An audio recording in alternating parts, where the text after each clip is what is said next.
बच्चों आज हम लोग पढ़ेंगे क्या? भिन्नात्मक इकाइयों द्वारा मापना।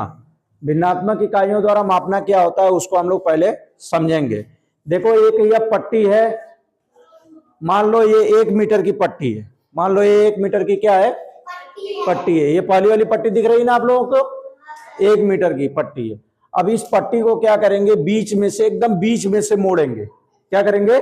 बीच में से मोड़ेंगे। जैसे मान लो कि ये पट्टी दिख रहा है आप लोगों को, मान लो कि ये 1 मीटर का है, मान लो, तो हम इस पट्टी को हमने क्या, हालांकि ये 1 मीटर का नहीं है, ठीक ना, लेकिन हम इसको मान लेते हैं कि 1 मीटर का है, तो हम इस पट्टी को पूरा बीचों बीच से इस तरह मोड़ेंगे। तो जब बीचों बीच से इस तरह मोड़ेंगे तो बताओ ऐसे होगा कि नहीं? कुछ इस तरह का होगा कि नहीं?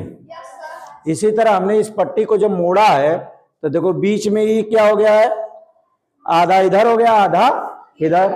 तो एक पूरे 1 मीटर का जब आधा करोगे तो क्या हो जाएगा? 1/2। तो बताओ यह वाला भाग जो 1/2 हुआ कि नहीं? और ये वाला भाग भी क्या हुआ? 1/2 हुआ। बात क्लियर हुआ? अब इस 1/2 भाग को सुनिएगा, ये जो 1/2 भाग है, ये आधा वाला भाग है, इसको भी हम समान रूप से क्या करेंगे? मोड़ेंगे, जिससे इसका क्या हो जाए? आधा हो जाए। जिससे इसका क्या हो जाए? आधा हो जाए। और इसी तरह इस आधे भाग को भी हम लोग क्या करेंगे? बीच में से क्या करेंगे? मोड़ेंगे। तो क्या हो जाएगा? देखो ये आधा हो गया कि नहीं? तो कितना भाग हुआ आप लोगों को? कितना भाग दिख रहा है? देखो 1 भाग, 2 भाग, 3 भाग और 4 भाग। 4 भाग दिख रहा है कि नहीं बच्चों? 4 भाग दिख रहा है ना? अच्छे, तो वही मैंने इस यहां पर भी यही काम करना है कि इस आधे भाग को क्या करना है? बीचों बीच से क्या कर देना है? मोड़ देना है। तो देखो बीचों बीच से हमने क्या कर दिया? मोड़ दिया। तो बताओ 1/2 का आधा करोगे तो कितना होगा? 1/2 का आधा करोगे तो कितना होगा? बताओ 1/4 होगा कि नहीं? देखो यहां पर 1/2 का आधा, आधा का मतलब होता है ऐसा 1/2। तो बताओ का मतलब होता है गुणा। 1 और का की जगह हम लोग क्या लिख देंगे? गुणा। और 1/2 लिख देंगे। तो बताओ ऊपर का गुणा ऊपर, इसको अंश कहते हैं और इसको हर कहते हैं। तो 1 का गुणा 1 में करोगे तो 1 ही आएगा, और 2 का गुणा 2 में करोगे तो कितना आएगा? 4 आएगा। आएगा कि नहीं? तो इस भाग को हम कहेंगे कितना? 1/4। इस भाग को कितना कहेंगे? 1/4। इस भाग को कितना कहेंगे? 1/4। और इस भाग को कितना कहेंगे? बात क्लियर हुआ कि नहीं?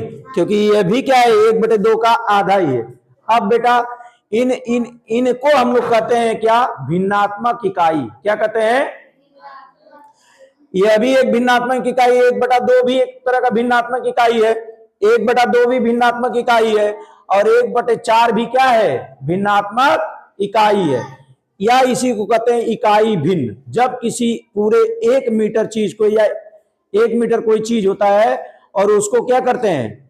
डिवाइड करते हैं, तो वह भिन्नात्मक इकाई के रूप में क्या हो जाता है? बदल जाता है। तो अब हम लोगों को क्या करना है? मापन करना है। क्या करना है? मापन करना है। इन इकाइयों का क्या करना है? मापन करना। अब बताओ अगर मैं यहां से यहां तक आऊं, यहां से यहां तक आऊं, तो कितनी भिन्नात्मक इकाइयां आ रही हैं? 1 और 2। और वो भिन्नात्मक इकाई क्या है? 1/4। तो बताओ यहां से 1/4 का कितना गुना आया? 1 गुना और 2 गुना। तो 1/4 का कितना गुना बच्चों? 2 गुना। 1/4 का कितना गुना? 2 गुना। तो 2 गुना का मतलब क्या हो गया? 2 से गुणा होगा। तो बताओ क्या हो जाएगा? 1/4 गुणे 2। तो बताओ इसके नीचे कुछ नहीं है, तो हम मान सकते हैं 1। तो 1 का गुणा 2 में होगा तो कितना हो जाएगा? 2। और 4 का गुणा 1 में होगा तो कितना हो जाएगा? तो बताओ यहां से लेके यहां तक की दूरी कितना हुई? 2/4। अब बताओ बच्चों यहां से लेके हमको यहां तक आना है, तो कितना गुना करेंगे बच्चों? 3 गुना। कितना गुना? 3 गुना। तो बताओ यहां 1/4 का कितना गुना हो जाएगा? 3 गुना। कितना गुना? 3 गुना।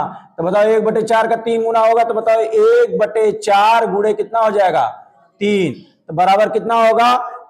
बताओ अंश का गुणा अंश में और हर का गुणा हर में। तो 3 एकम 3 और 4 एकम 4। तो बताओ इतना भाग कितना कहलाया? 3/4। 4। इसी तरह अगर हम यहां से लेके एकदम लास्ट तक चला जाए तो बताओ कितना गुना हो जाएगा? 1/4 का कितना गुना? 1/4 का कितना गुना बेटा? 4 गुना। कितना गुना? 4 गुना। बताओ 4 से 4 कट जाएगा कि नहीं? तो बताओ कितना आएगा? 1। तो बताओ हम भिन्नात्मक इकाई के द्वारा इसका मापन कर सकते हैं कि नहीं? इतने का मापन कर सकते हैं कि नहीं?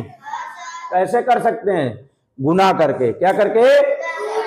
अच्छा, दूसरा एक चीज, अगर गुणा नहीं कर पा रहे हो तो बताओ 1/4 भाग यह है और 1/4 भाग यह है, तो जोड़ सकते हो कि नहीं? 1/4 प्लस 1/4 जब जोड़ोगे तो कितना आएगा? 2/4। अगर मान लो यहां तक आना है, यहां से लेके यहां तक आना है तो कितना जोड़ेंगे? 1/4 प्लस 1/4 प्लस 1/4। कितने बार जोड़े हमने? 3 बार। देखो यहां पर देखो 1/4 प्लस 1/4 प्लस 1/4 बराबर कितना? देखो अगर हर समान होता है तो अंश आपस में क्या हो जाते हैं? जुड़ जाते हैं। तो बताओ कितना हो जाएगा? 1 प्लस 1 प्लस 1/4। 4 क्या हो जाएगा? इसका एलसीएम हो जाएगा। तो बताओ कितना हो जाएगा? 3 बटा क्या हो जाएगा? 4। तो बताओ यहां तक कितना आ गया? 3/4।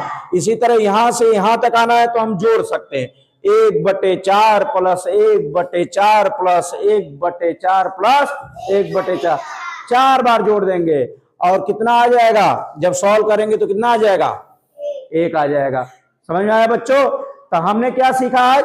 भिन्नात्मक इकाइयों द्वारा क्या किया? मापन। तो इसको हम लोग कहते हैं क्या?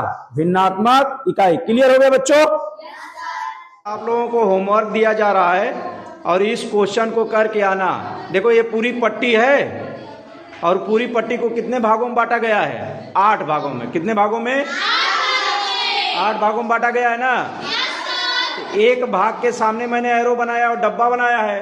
तो डब्बा जो बनाया है, आप लोगों को ये डब्बा दिख रहा है? ये वाला डब्बा, ये वाला डब्बा दिख रहा है इसके सामने। तो ये 1/8 भराएगा?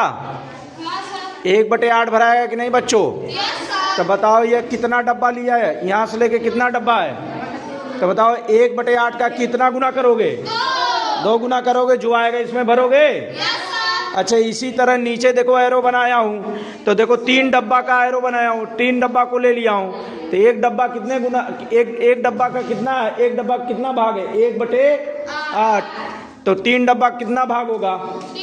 3/8। तो यहाँ पर लिखोगे।